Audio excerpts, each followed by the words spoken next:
අර මන්දි නේද?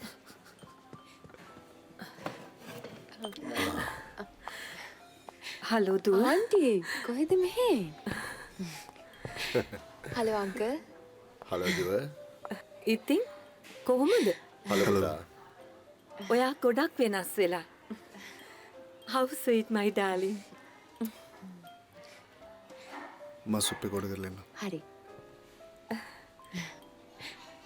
කවද්ද දිනේ? තව මාස දෙකක් විතර තියෙනවා. ගෙදර ගියේ නැද්ද?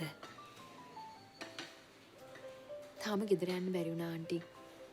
අයියෝ, very bad. අපි නම් හෙට එහෙ යන්න හිතන් ඉන්නේ. ඇත්තද? ඔව්. ආන්ටි එහෙනම් අපි හම්බෙමු. ඕකේ darling. ගණන් අංකල්. ඕකේ දුව.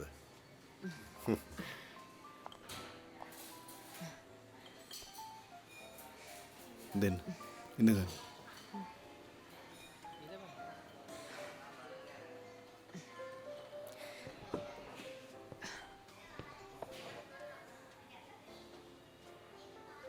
ඔයා මොනවද කන්නේ?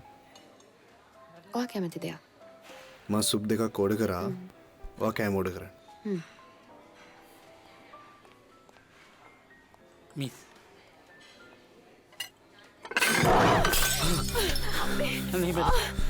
පිච්චුනාද? සෝරි මචං සෝරි සෝරි අනේ පා විශ්ව. අනේ පා. ප්ලීස් අනේ. මට මොකුත් දුන්නේ නෑ. විශ්ව. නෝනං නෑනේ. මට මොකුත් දුන්නේ නෑනේ විශ්ව. මේ මිනිස්සේ අහිංසකෙක්. බම්බු. සෝරි සර් අපි යමු.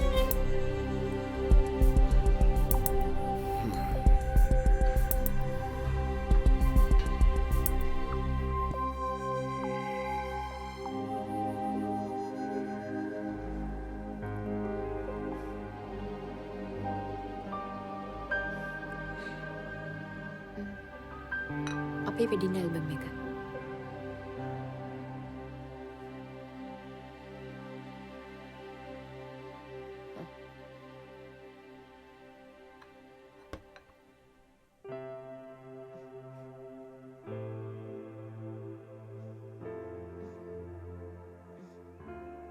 දරුවොත් එක්ක හරියට දෙමව්පියොත් හිතුවක්කාරකම් කරන්න ගත්තොත් ලෝකයක් පවතින්න බෑ.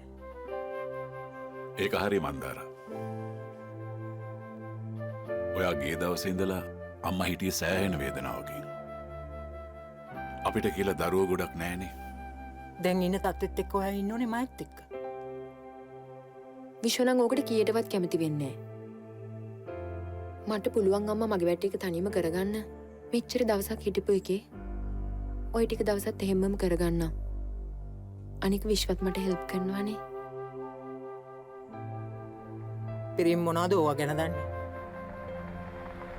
ඔයාගේ මුරණ්ඩුකම හින්දා දුක් විඳින්න වෙන්නේ කුසේ ඉන්න නොදරුවට. වෙච්ච දේවල් අමතක කරලා ඒ වගේ තීරණයකට එන්න පුළුවන් නම් ඒක හැමෝටම හොඳයි. විශ්ව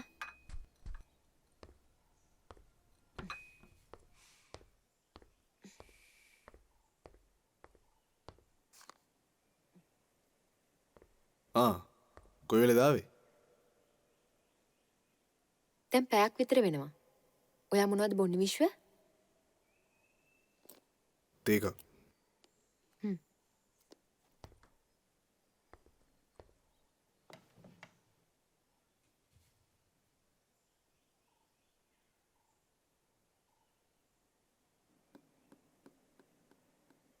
පළවෙනි ළමයානේ.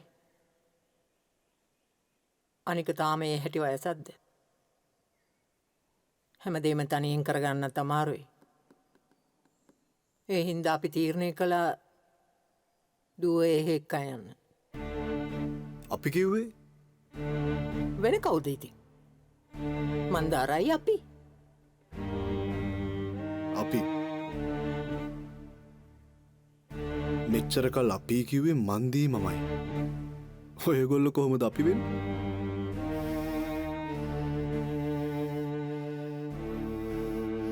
පිටායට ඕන විදිහට නෙවෙයි මේකද වැඩ කටයුතු සිද්ධ වෙන්නේ. අපිට ඕන විදිහට. විශ්ව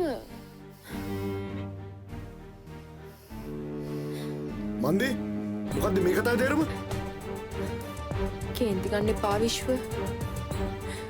අම්මලා කියන්නේ අපේ හොඳටනේ.